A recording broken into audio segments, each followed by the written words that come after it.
Friends, कैसे हैं आप सब। उम्मीद करता हूं कि स्वस्थ होंगे, मस्त होंगे और आनंद होंगे। यदि आप सीटेट की तैयारी कर रहे हैं तो आज का यह वीडियो काफ़ी ही महत्वपूर्ण होने वाला है।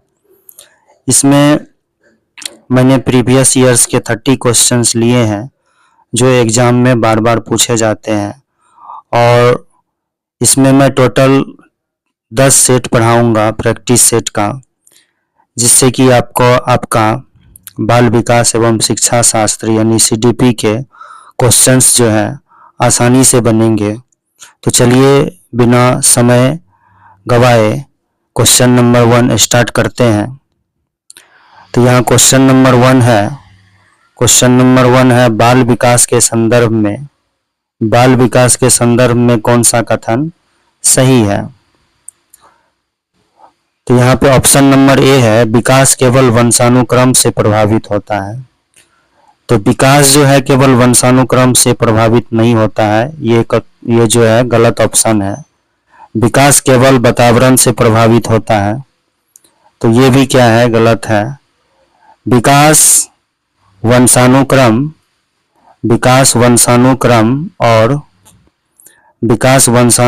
और वातावरण दोनों से प्रभावित होता है, ये ऑप्शन जो है सही हो जाएगा। विकास अचानक होता है, ये भी गलत हो जाएगा। इसलिए यहाँ पे ऑप्शन नंबर जो है हम लोग सी के साथ चले जाएंगे। चलिए नेक्स्ट क्वेश्चन देखते हैं। यहाँ नेक्स्ट क्वेश्चन है कि पियाजे के अनुसार संज्ञानात्मक विकास की कौन सी अवस्था में बच्चा अमूर्त चिंतन करने लगता है। ऑप्शन नंबर ए है संवेदी गामक अवस्था, ऑप्शन नंबर बी है पूर्व संक्रियात्मक अवस्था, ऑप्शन नंबर सी है ठोस संक्रियात्मक अवस्था, ऑप्शन नंबर डी है औपचारिक संक्रियात्मक अवस्था। तो यहाँ पे ऑप्शन नंबर डी के साथ हम लोग चले जाएंगे, यानी कि औपचारिक संक्रियात्मक अवस्था हो जाएगा। यानी पियाजे के अनुसार संज्ञानात्मक विकास की जो है औपचारिक संक्रियात्मक अवस्था में बच्चा अमूर्त चिंतन करने लगता है। चलिए नेक्स्ट क्वेश्चन देखते हैं। बच्चों में सीखने की प्रक्रिया को प्रभावी बनाने के लिए शिक्षक को क्या करना चाहिए। बच्चों में सीखने की प्रक्रिया को प्रभावी बनाने के लिए शिक्षक को क्या करना चाहिए। केवल व्याख्यान देना चाहिए, तो गलत है। केवल शिक्षक व्याख्यान देगा तो बच्चे में सीखने की रुचि नहीं जगेगी।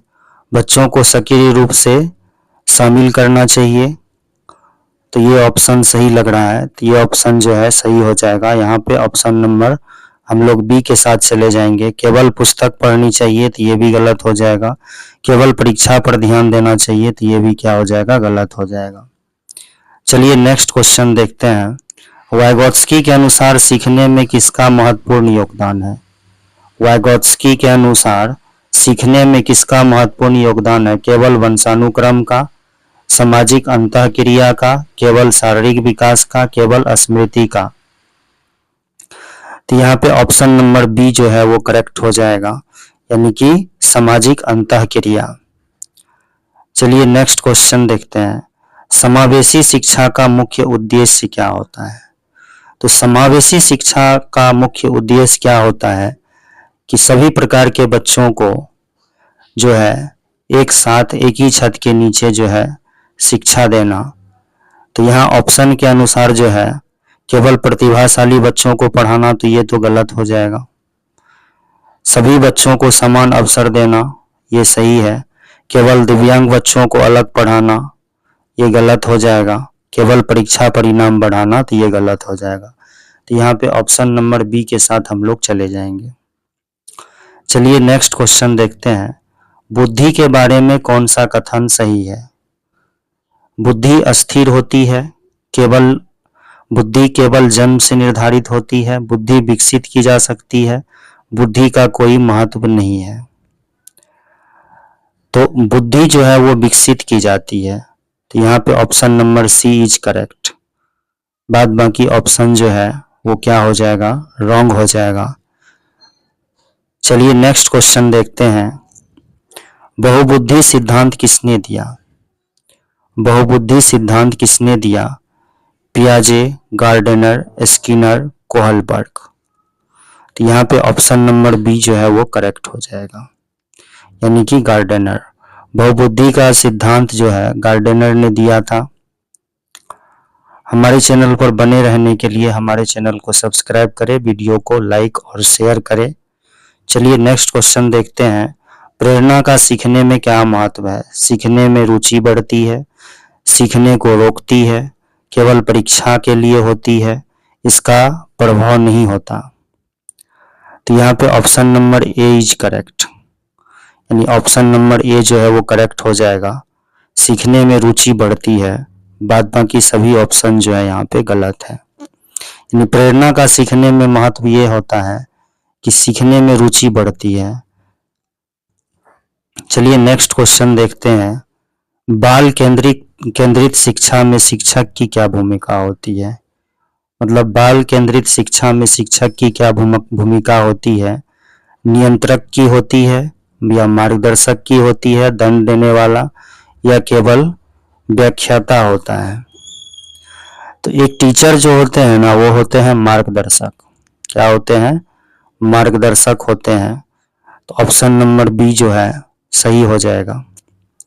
चलिए नेक्स्ट क्वेश्चन देखते हैं कि रचनात्मक मूल्यांकन का उद्देश्य क्या है? रचनात्मक मूल्यांकन का उद्देश्य क्या है? केवल अंक देना, सीखने में सुधार करना, बच्चों को असफल करना, या तुलना करना? तो यहाँ पे ऑप्शन नंबर बी जो है वो करेक्ट हो जाएगा, यानी सीखने में सुधार करना। रचनात्मक मूल्यांकन का मुख्य उद्देश्य होता है कि सीखने में सुधार करना। चलिए नेक्स्ट क्वेश्चन देखते हैं। कोहलबर्ग का सिद्धांत जो है वो किससे संबंधित है? भाषा विकास, नैतिक विकास, शारीरिक विकास, या बहुबुद्धि विकास? तो कोहलबर्ग ने जो है वो नैतिक का सिद्धांत दिया था। तो यहाँ पे ऑप्शन नंबर बी जो है वो करेक्ट हो जाएगा। चलिए नेक्स्ट क्वेश्चन देखते हैं। नेक्स्ट क्वेश्चन है, अधिगम में व्यक्तिगत भिन्नताओं का अर्थ क्या है? अधिगम में व्यक्तिगत भिन्नताओं का अर्थ क्या है? सभी बच्चे समान होते हैं, बच्चों की सीखने की क्षमता अलग अलग होती है, केवल कमजोर बच्चे अलग होते हैं, केवल उम्र का अंतर होता है? तो यहाँ पे बी ऑप्शन जो है वो क्या हो जाएगा? करेक्ट हो जाएगा। यानी बच्चों की सीखने की क्षमता जो होती है वो सभी बच्चों में क्या होती है? अलग अलग होती है। कुछ बच्चे कमजोर होते हैं, कुछ बच्चे जो है तेज होते हैं। तो इसलिए जो है यहाँ पे बी ऑप्शन जो है वो करेक्ट हो जाएगा। चलिए नेक्स्ट क्वेश्चन देखते हैं। नेक्स्ट क्वेश्चन है, राष्ट्रीय शिक्षा नीति 2020। राष्ट्रीय शिक्षा नीति 2020 में किस पर विशेष जोर दिया गया? रटने पर? गलत है। कौशल आधारित शिक्षा पर? तो ये सही ऑप्शन है। केवल परीक्षा पर? नहीं। केवल पाठ्य पुस्तक पर? तो नहीं। यहाँ पे बी ऑप्शन जो है वो क्या हो जाएगा? करेक्ट हो जाएगा। चलिए नेक्स्ट क्वेश्चन देखते हैं। सतत एवं व्यापक मूल्यांकन, सतत एवं व्यापक मूल्यांकन का उद्देश्य क्या है? केवल परीक्षा लेना, बच्चे के संपूर्ण विकास का मूल्यांकन, बच्चों को दंड देना, केवल अंक बढ़ाना? तो यहाँ पे option number B is correct. तो ऑप्शन नंबर बी जो है वो करेक्ट हो जाएगा। यानी सतत एवं व्यापक मूल्यांकन का उद्देश्य होता है बच्चे के संपूर्ण विकास का मूल्यांकन करना। चलिए नेक्स्ट क्वेश्चन देखते हैं। सीखने के लिए सबसे उपयुक्त वातावरण कौन सा है? भयमुक्त वातावरण, सहयोगात्मक वातावरण, कठोर वातावरण, या प्रतियोगी वातावरण? तो यहाँ पे option number B is correct, यानी सहयोगात्मक वातावरण हो जाएगा। यानी सीखने के लिए सबसे उपयुक्त वातावरण जो होता है वो क्या होता है? सहयोगात्मक वातावरण। सहयोगात्मक का मतलब ये हो गया कि सभी जो है एक दूसरे का सहयोग करके जो है अपने ज्ञान में वृद्धि कर सकता है। तो चलिए नेक्स्ट क्वेश्चन देखते हैं। नेक्स्ट क्वेश्चन है, समावेशी कक्षा में शिक्षक को क्या करना चाहिए? सभी बच्चों को समान अवसर देना चाहिए, कमजोर बच्चों को अलग करना चाहिए, केवल तेज बच्चों पर ध्यान देना चाहिए, या केवल किताब पढ़ाना चाहिए? तो यहाँ पे सभी बच्चों को समान अवसर देना चाहिए, यानी समावेशी कक्षा में। तो यहाँ पे जो है ऑप्शन नंबर ए जो है वो क्या हो जाएगा, करेक्ट हो जाएगा। चलिए नेक्स्ट क्वेश्चन देखते हैं क्या है। भाषा विकास में सबसे महत्वपूर्ण भूमिका किसकी होती है? सामाजिक संपर्क, केवल किताबें, केवल परीक्षा, केवल याद करना। तो यहाँ पे ऑप्शन नंबर ए जो है वो क्या हो जाएगा, करेक्ट हो जाएगा, यानी कि सामाजिक संपर्क। यानी भाषा विकास में जो सबसे महत्वपूर्ण भूमिका होती है वो होती है किसकी, सामाजिक संपर्क की होती है। चलिए नेक्स्ट क्वेश्चन देखते हैं।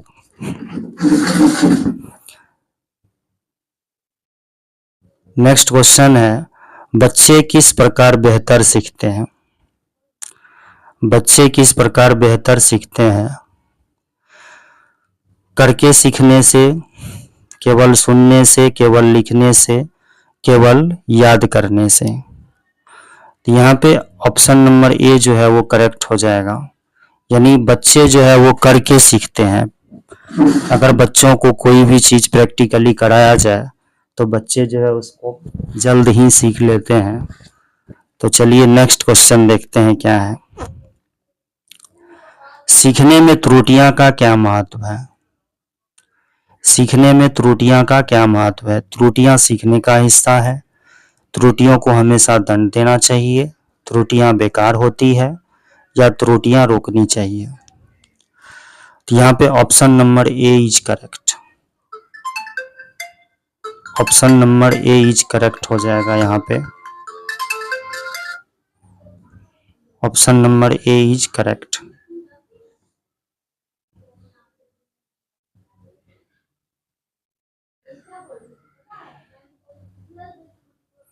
ऑप्शन नंबर यहाँ पे ए जो है वो करेक्ट हो जाएगा। चलिए नेक्स्ट क्वेश्चन देखते हैं।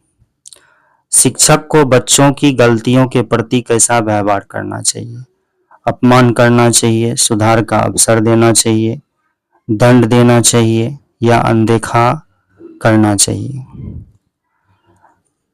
तो शिक्षक को बच्चों की गलतियों के प्रति जो है सुधार का अवसर देना चाहिए। क्या करना चाहिए? सुधार का अवसर देना चाहिए। तो यहाँ पे ऑप्शन नंबर बी जो है वो करेक्ट हो जाएगा। चलिए नेक्स्ट क्वेश्चन देखते हैं। बाल विकास किस प्रक्रिया को दर्शाता है? केवल शारीरिक परिवर्तन, शारीरिक, मानसिक और सामाजिक परिवर्तन, केवल मानसिक परिवर्तन, केवल भावनात्मक परिवर्तन। तो यहाँ पे यानी कहता है बाल विकास किस प्रक्रिया को दर्शाता है? बाल विकास किस प्रक्रिया को दर्शाता है? तो जो बाल विकास है वो शारीरिक, मानसिक और सामाजिक परिवर्तन को दर्शाता है। यहाँ पे ऑप्शन नंबर बी जो है वो करेक्ट हो जाएगा। नेक्स्ट क्वेश्चन है, अधिगम का अर्थ क्या होता है? अधिगम का अर्थ क्या होता है? व्यवहार में अपेक्षाकृत अस्थायी परिवर्तन होती है, या केवल याद करना होता है, या केवल पढ़ना होता है, या केवल लिखना होता है? तो यहाँ पे ऑप्शन नंबर ए जो है वो करेक्ट हो जाएगा, यानी कि व्यवहार में अपेक्षाकृत अस्थायी परिवर्तन जो होता है वही अधिगम का क्या होता है? वास्तविक अर्थ होता है। चलिए नेक्स्ट क्वेश्चन देखते हैं। यहाँ नेक्स्ट क्वेश्चन है कि बुद्धि परीक्षण किसके मापन के लिए उपयोग किया जाता है? बुद्धि क्षमता के लिए, शारीरिक क्षमता के लिए, रुचि के लिए, या व्यक्तित्व के लिए? तो यहाँ पे option number A is correct, यानी जो बुद्धि परीक्षण है वह जो है बुद्धि क्षमता मापन के लिए उपयोग किया जाता है। चलिए नेक्स्ट क्वेश्चन देखते हैं।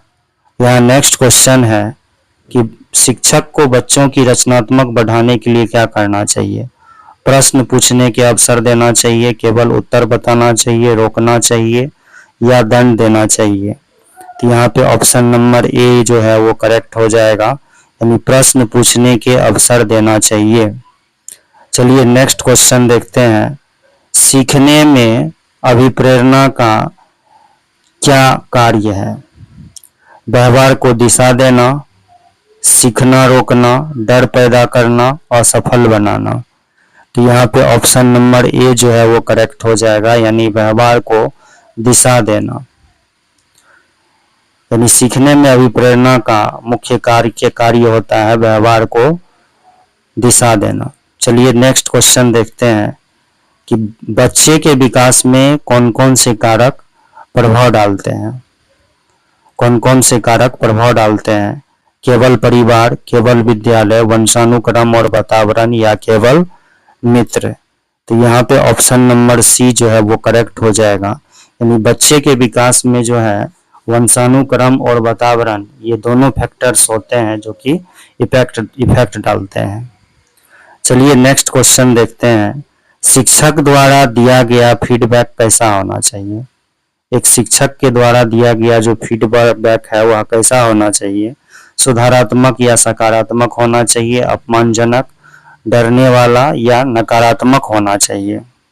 तो यहाँ पे ऑप्शन नंबर ए जो है करेक्ट हो जाएगा, यानी सुधारात्मक और सकारात्मक होना चाहिए। नेक्स्ट क्वेश्चन है कि समस्या समाधान विधि किस प्रकार के अधिगम को बढ़ावा देती है? सक्रिय अधिगम, रटने वाला अधिगम, निष्क्रिय अधिगम, या यांत्रिक अधिगम? ये क्वेश्चन होमवर्क के लिए है। आप लोग कमेंट बॉक्स में इसका आंसर जरूर दें और कमेंट सेक्शन में बताएं कि आपने जो है कितने स्कोर किए।